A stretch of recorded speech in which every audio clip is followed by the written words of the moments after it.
Is her mouth watering wanting those chickens? I can't tell. No, she's pretty good with them.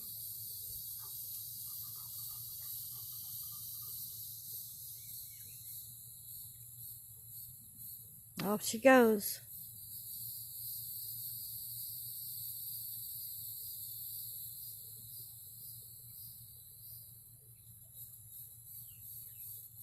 Here comes Max. He's my Velcro dog. Now I know his mouth's watering. He's still in the process of learning you don't touch the chickens. Pool noodles work pretty good. It doesn't hurt them, but it lets them know that this behavior is not acceptable. So he's learning. They're good dogs. Intimidating to some.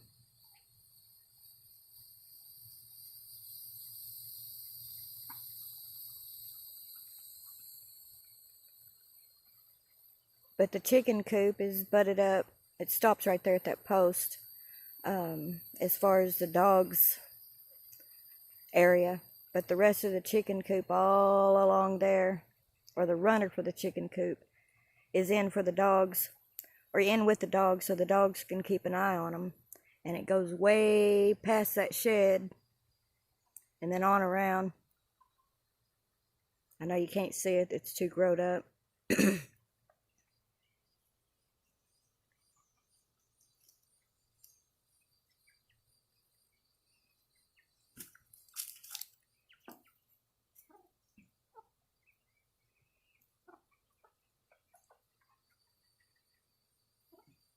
That chewy box was a chicken's house for a month. Inside my house, stinking. Even though I changed it a couple times a week, changed the bedding, and then changed the box at least once a week, my house still, sometimes it smelled worse than other times, but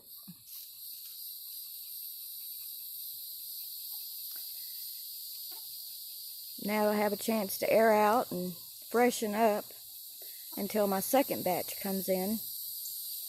I'm going to have a dozen lavender Orpingtons, a dozen black laced or white laced black Wyandottes, or whatever they are, blue laced red Wyandottes also, and a roux to all them. I've lost my roux here, so I'm going to have 3 roux, maybe more, because them little ones, I don't know what they are. I think I have 2 roosters out of that bunch of the little ones. The Vorwerks that are over there hid out, scared. I don't know how many roosters I'm going to have there. So I'm going to have to thin those down, but they will not be cold.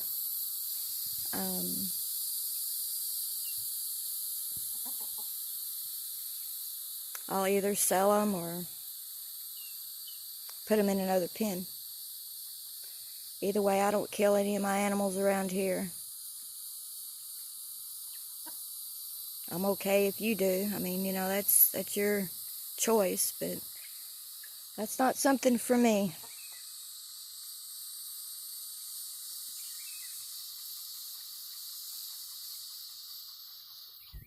But anyway, there you have it. This is their first day all together to learn how to be a chicken.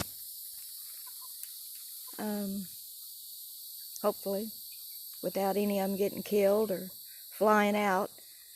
I only bought 2-foot chicken wire, but already one of these, the babies, has already flew up high and almost got out. I had to knock it back into the pen, so,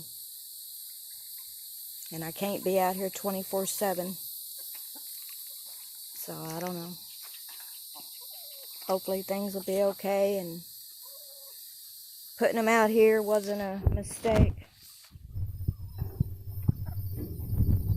because they're still kind of small, but we're having temperatures that are well into the 90s. so nighttime temperatures are in the 80s, so they'll be okay. I haven't had temperature control on them in probably 2-3 weeks, because the area that I've kept them in has been just whatever the temperature is outside. So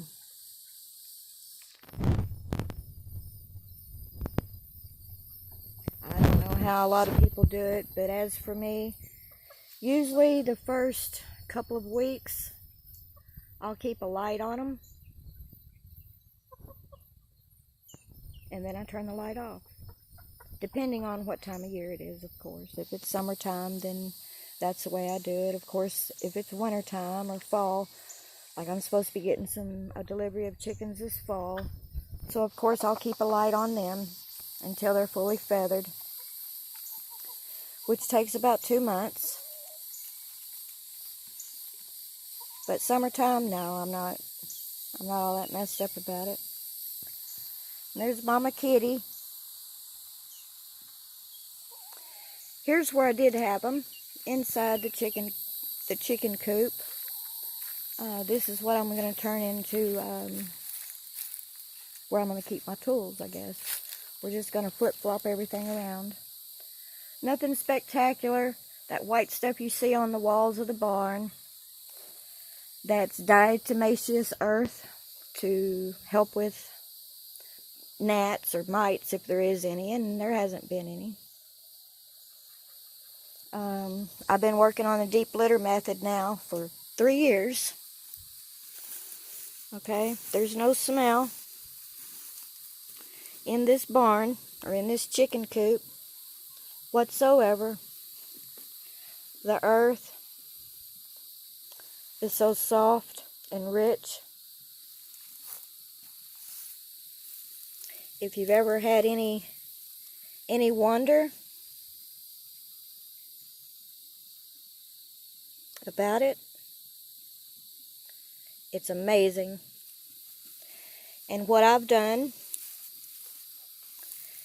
is I come in here every season change, at the beginning of spring, the beginning of summer, and I throw about 6-inch layer of straw. Okay? And then I'll take and I'll throw feed off in here, and they scratch through it. Okay? And then the next season change, I'll come in here and I'll rake all this up into like 3 or 4 piles and throw feed in it, and then let them re-spread it for me, so they do half the work. The fall of the year, I rake leaves and I throw leaves in here, and then do the same thing. Wintertime, I usually don't, mess with anything. But the deep litter method is amazing, and like I said, there's absolutely no smell. All I smell is fresh earth.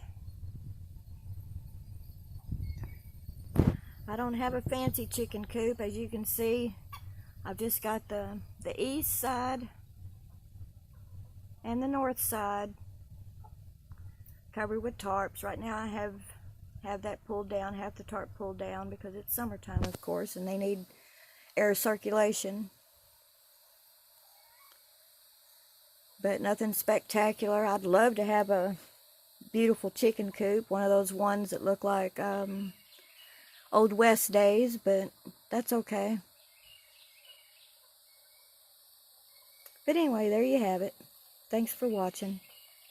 Like and share, it helps me. It helps me, it makes me feel good. Of course, it makes everybody feel good that likes a video. And if there's something else that you want to see, or